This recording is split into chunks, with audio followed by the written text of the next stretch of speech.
तो राहुल जी मेरे संपादक रहे हैं, बड़े सम्मान के साथ उनको ये कहना चाहूंगा, जिधर बम उधर हम। राजनीति में तो ये हमेशा से होता आया है, और कोई भी पार्टी चुनाव से पहले कोशिश करती है कि अधिक से अधिक लोग उसके साथ जुड़ें। कई लोग जो है दूसरी पॉलिटिकल पार्टीज को छोड़कर आते हैं। ऐसे लोग हैं जो बीजेपी से कांग्रेस के अंदर भी जा रहे हैं, कुछ ऐसे हैं जो कांग्रेस से भारतीय जनता पार्टी के अंदर भी जा रहे हैं। ये चुनाव के वक्त होता रहता है, लेकिन सवाल ये है आप यहां पर किस प्रीमाइस पर खड़े हैं।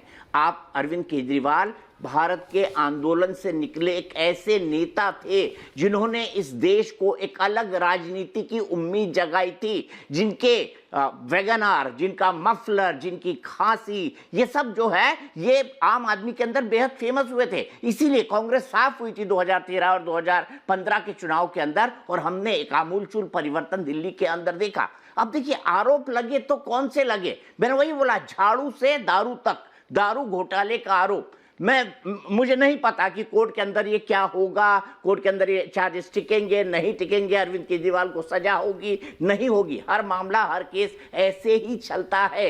लेकिन अभी तक जो चीजें निकल कर आई हैं वो ये साबित करती हैं, वो ये इंडिकेट करती हैं कि आम आदमी पार्टी को बहुत कुछ साफ करने की जरूरत है। एक के बाद एक चीजें जो आम आदमी पार्टी के खिलाफ हुई, वो पार्टी जो कहती थी कि अब गाड़ी नहीं लेंगे, घर नहीं लेंगे, घोड़ा नहीं लेंगे, कांग्रेस से अलायंस नहीं करेंगे, उसने तमाम ऐसी चीजें की है जो उसके मूल नेचर के खिलाफ है। और जब कोई पॉलिटिकल पार्टी अपने मूल नेचर के खिलाफ जाके एक नया नैरेटिव, नया पर्सपेक्टिव खड़ा करने की कोशिश करती है, जैसे अरविंद केजरीवाल की पार्टी इस वक्त इसी के लिए स्ट्रगल कर रही है कि नहीं हम तो कट्टर ईमानदार है साहब, बेईमानी हमने नहीं की। लेकिन जो रोज नए नए खुलासे हो रहे हैं वो उनके कार्यकर्ताओं के मन में भी, और उनके समर्थकों के मन में भी, और उनके विरोधियों के मन में भी कई सवाल खड़े कर रहे हैं। और आम आदमी पार्टी को जो है कहा जाता है ना, सीजर्स 5 शुड बी एबो ऑल डाउट्स, वही उनको करना चाहिए। और मेरा तो यही कहना होगा, जो मैं अपनी बात करना चाहूंगा, निकलता है जो आदमी आंदोलन से निकलता है, उसी आंदोलन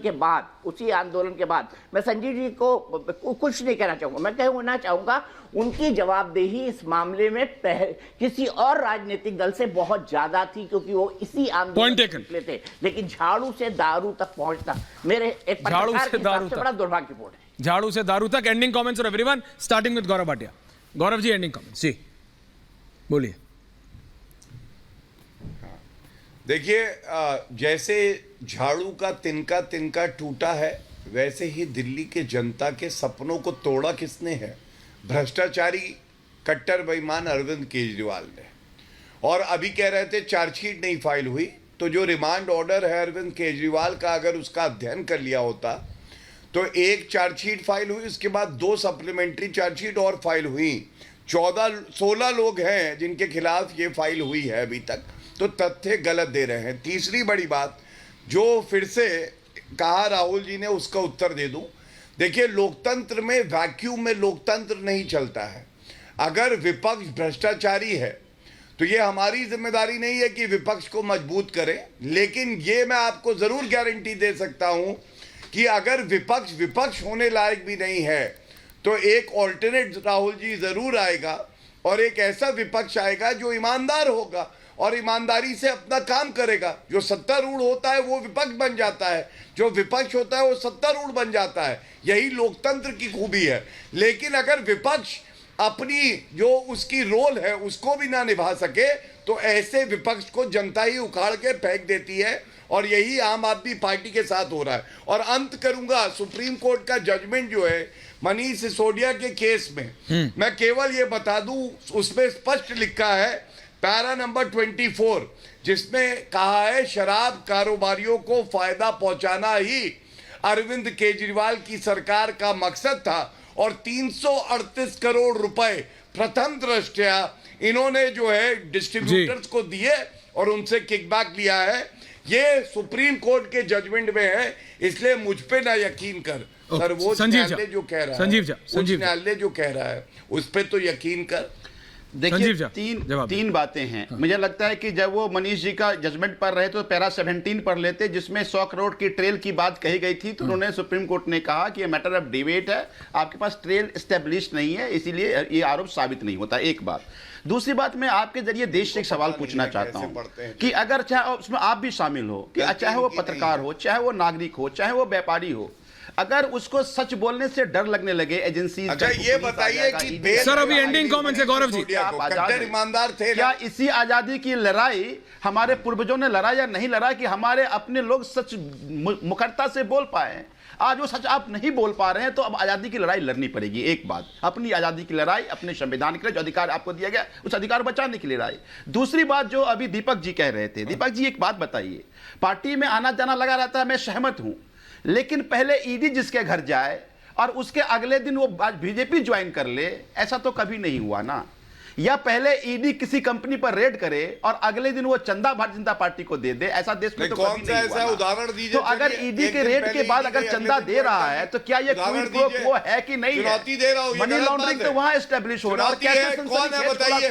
एक दिन कल पहले ही सनसनीखेज खुलासे हुए कि फार्मा कंपनी झूठ मत बोलिए। 745 करोड़ रुपए, 745 करोड़ रुपए डोनेशन दिया, चंदा दिया भारतीय जनता पार्टी को, और सारे उसके दवाई के सैंपल फेल हो गए। तो देश के लोगों की जान से खिलवाड़ कर रहे हैं ये दवाई कंपनी के साथ मिलकर। आपकी भी आवाज जा रही है, जनता को निर्णय लेने। अच्छा, एंडिंग कमेंट है संजीव जी। नाम बताइए जिसके घर पे ईडी गई। गौरव भाटिया जी नाम पूछ रहे हैं, 10 सेकंड आप। संजीव झा जी, आपने बोला एक दिन पहले ईडी गई, अगले दिन आ गई, चारों को ले आई, दीपक जी को भी, राहुल जी को। एक नाम दे दीजिए, बोलिए, एंडिंग कमेंट से बताइए, एक नाम दे दीजिए। उदाहरण देता हूं मैं आपको। हाँ, सुदीप्तो रॉय बंगाल के मंत्री थे। जनवरी में रेड हुआ और मार्च में ज्वाइन कर लिए।